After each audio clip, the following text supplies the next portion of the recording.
Halo.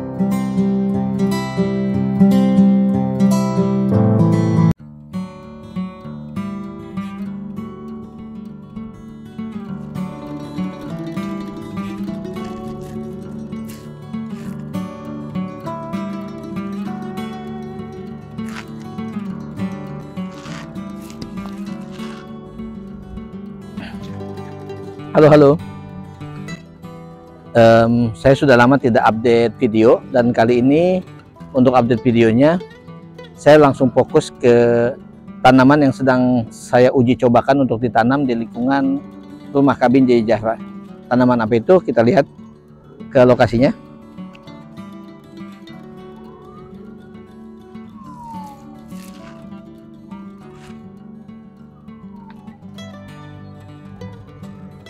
Nah, ini adalah tanaman yang sedang saya uji cobakan untuk ditanam. Ini saya uji coba, ada dua jenis. Saya ada tanam di greenhouse dan ada juga tanam di tanah langsung. Yang sedang saya contohkan ini adalah jenis melon gracia yang ditanam langsung di tanah. Ini tanamannya sudah usia hampir 1 bulan dan sudah mulai ada calon-calon buah. Ya, ini ada beberapa yang mungkin usianya lebih muda, kemudian sini yang sudah lebih tinggi. Nah, di sini ada calon-calon buah seperti ini. Nah, ini ada calon buah dia, ya, seperti ini. Kemudian di sini juga ada calon buah, ada bunga betina sebutnya. Kemudian di sana dan di sini. Ya. Biasanya kita membuahkan di daun ke-9 sampai ke-14. Saya biasanya belajar dari beberapa referensi. Jadi untuk calon buah atau tunas yang tumbuh di daun 1 sampai 8 sementara dimatikan atau dihilangkan. Kemudian yang daun 9 dan 14 sampai 14 dipelihara, di atas 14 dihilangkan juga. Jadi fokus ke tunas-tunas yang tumbuh di antara 9 sampai 14. Kalau sudah ada beberapa, nanti kita tinggal seleksi mana yang akan dibesarkan, mungkin hanya 1 atau 2 saja. 2 pun kalau ditanam di tanah. Kalau di greenhouse dengan hidroponik ya mungkin 1, atau kalau 2 ya kita mesti perhatikan nutrisinya. Di sini ada beberapa juga. Ya. Ini saya tanam tidak banyak karena sifatnya percobaan. Waktu itu apakah cocok atau tidak. Ya. Di sini ada beberapa. Setelah dia tumbuh subur seperti ini, karena ini kan hanya di pematang sawah nih, saya tanamnya. Akhirnya saya tambahkan tanaman-tanaman baru. Sini. Di sini juga ada semangka. Karena saya ada bibit semangka, sekalian saya tanam juga semangka. Semangkanya saya rambatkan seperti ini. Nanti kalau dia ada buah ya buahnya saya gantungkan ke ini. Ini juga sama nih. Di sini udah ada calon buah nih, calon buahnya lebih besar, bisa dilihat Bang Indra. Ya. Nah, waktu itu sempat agak telat. Kita treatment insektisidanya tuh telat sehingga dia sempat kena ulat dia. Kena ulat. Jadi kemungkinan saya mesti, kalau memang dia tidak bisa dipertahankan, ya saya ambil yang alternatif yang ada di sini atau di daun yang lainnya atau di sini. Dia. Itu harusnya memang pada saat itu lebih baik dicegah, jangan sampai dia udah keburu seperti itu. Kemudian yang lain-lainnya sama. Nah, karena pertumbuhannya cukup cepat, jadi bisa dibilang hampir tiap hari kita perhatikan. Kalau misalnya seperti ini dia dirambatkan supaya sampai atas.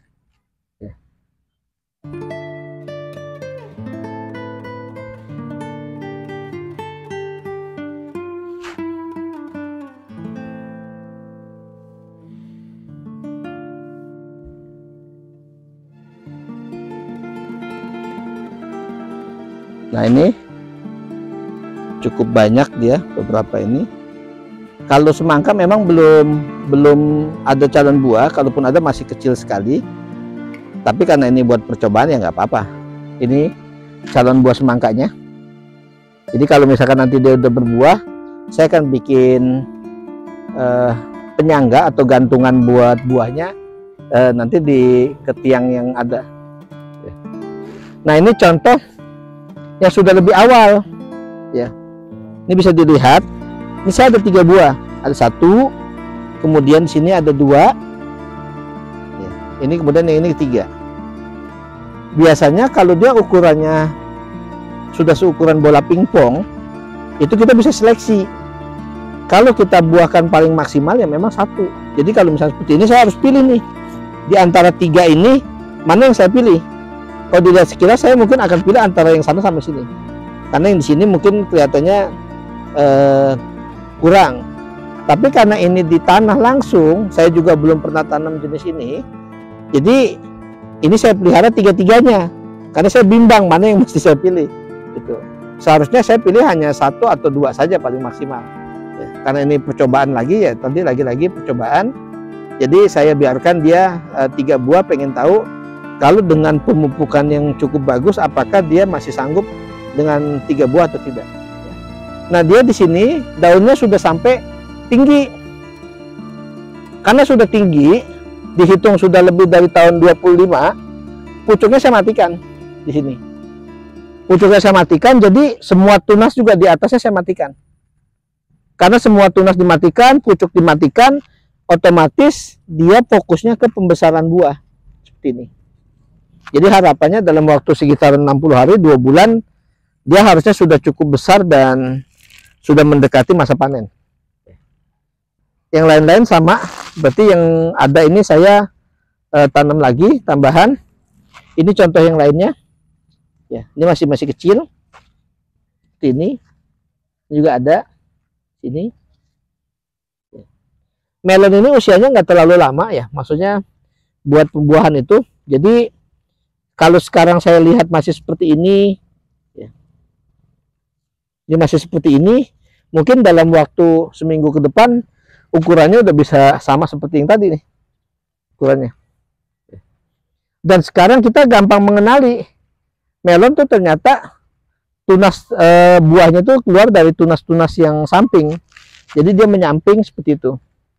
Saya juga belajar dari beberapa referensi, misalkan seperti ini, kalau dia sudah nanti sudah jadi bunga betinanya jadi buah seperti tadi itu, nah mungkin contohnya seperti ini aja yang lebih mudah dijelaskan.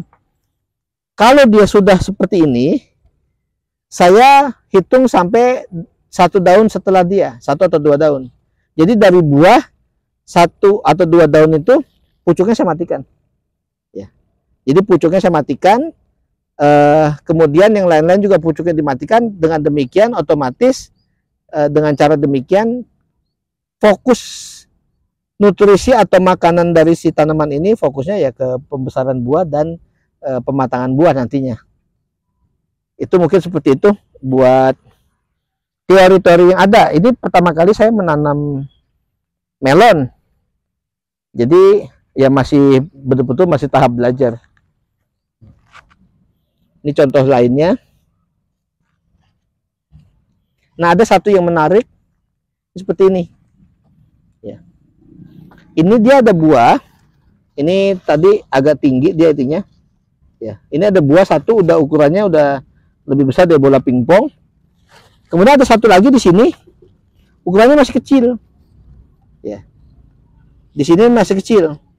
Biasanya waktu itu nutrisinya tidak fokus sehingga buahnya ukurannya seperti ini. Kalau nanti tidak ada perkembangan, ini nanti bisa di Bang Indra bisa agak dikebawahkan ya, supaya nggak terlalu ketat.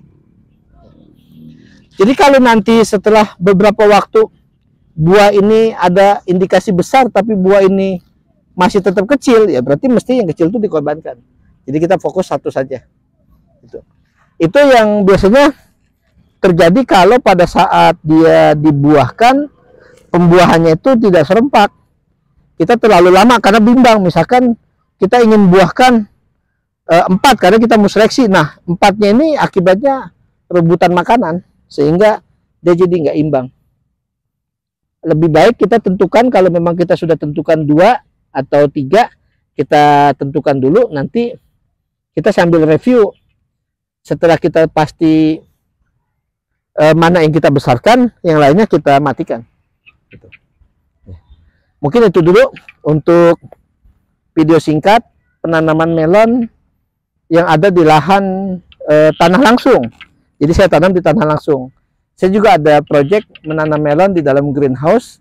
Mungkin dalam kesempatan video berikutnya kita akan lihat contoh penanaman seperti apa. Dan saya juga mungkin akan videokan proses-proses misalkan mulai dari semai, kemudian juga pemindahan ke hidroponik atau ke polybag dan lain-lain, supaya juga bisa jadi masukan buat teman-teman yang mungkin kepikiran hal yang sama atau misalkan punya niatan yang sama. Demikian, sebelum saya tutup, di samping saya ini ada rumah kabin JJ Zahra yang baru. Ini di tepi sawah, jadi kenapa saya tanam ini di dekat sini sebagai uji coba. Pada saat sore hari seperti ini saya bisa main dari rumah kabin ke kebun, nggak terlalu jauh dan bisa melihat pemandangan-pemandangan hijau. Demikian, mudah-mudahan bermanfaat. Sampai ketemu lagi pada video berikutnya. Salam JJ Zahra.